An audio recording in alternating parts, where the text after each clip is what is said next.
To be a Michigan Wolverine is great. To be a Michigan Wolverine. Michigan Fan TV, I'm with Rich. He's in a great mood. Woo! Go Blue! And I'm going to let you say it again. Go Blue! You never get tired of hearing that, and I'm going to let you tell the fans out there how dedicated you are and why you're in such a good mood, because you didn't just drive from Ypsilanti to get here. Now, a little bit further.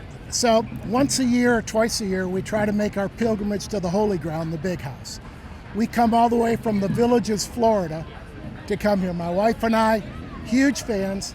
I was born on the campus quite a few years ago. So this is my way of coming back and just getting a part of it again. So now all year long, we get to watch and get the feel of it again as we're watching at home. And then we meet them up at bowl games, national championship games, and enjoy it again.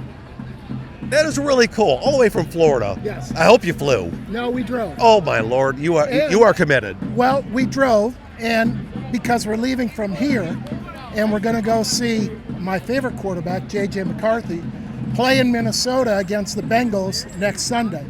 That JJ kid kind of had a moment.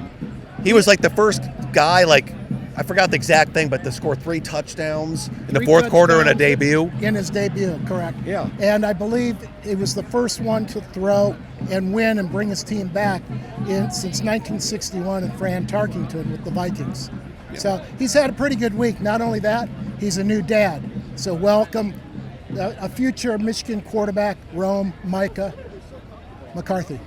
Well, hey, we have another kid that might be following his footsteps, and it's Bryce Underwood. And, a lot of people have been talking about the lack of running the last few weeks, and all of a sudden he's running for over 100 yards, 2 touchdowns. Yeah, what'd you make of that? I think they were trying to hold him back a little bit for the Sooners.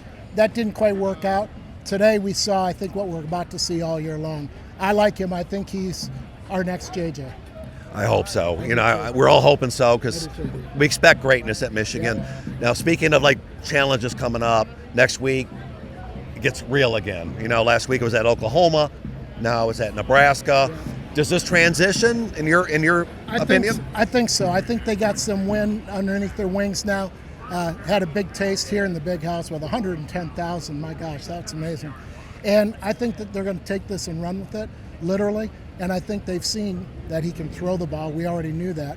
But now that other weapon that he's got with his running game. So I think it'll be awesome. Yeah, so maybe, even though it was some hardships in Oklahoma, sometimes you have to get back in the lab and figure it out. That's right. It looks like they are turning them a little looser, so. Which will loosen up other guys. It's not always about Bryce. Well, the running game looked great, too. That opened up our line, I thought, played really well. And our defense, tremendous. So it's going to be a good season. I think, if I remember correctly, it's been 2,114 days since Ohio, whatever that other school was, the Suckeyes, that they beat us. I don't think they're going to do it this year either. I think it's 5 in a row. You can hear it from me. Well, hey, they'll be here. And maybe you get back up for that one? You got a ticket? I don't, not yet. But you know what? I will look for one somewhere on my couch where my loose change is. But, I think a lot of people are excited about that matchup. I think so, too. And I really hope that at that point, we've only had the one loss, knock them off. That'll really show them. And I think that Bryce may be the guy to do it. I agree. Rich, thank you so much. Thank you. You are exactly what Michigan fans are. And thank you for taking a few minutes to talk to us. And we're all over the world, too. And I think we're going to see it again this year. Thank you for the time. Go Blue! Go Blue!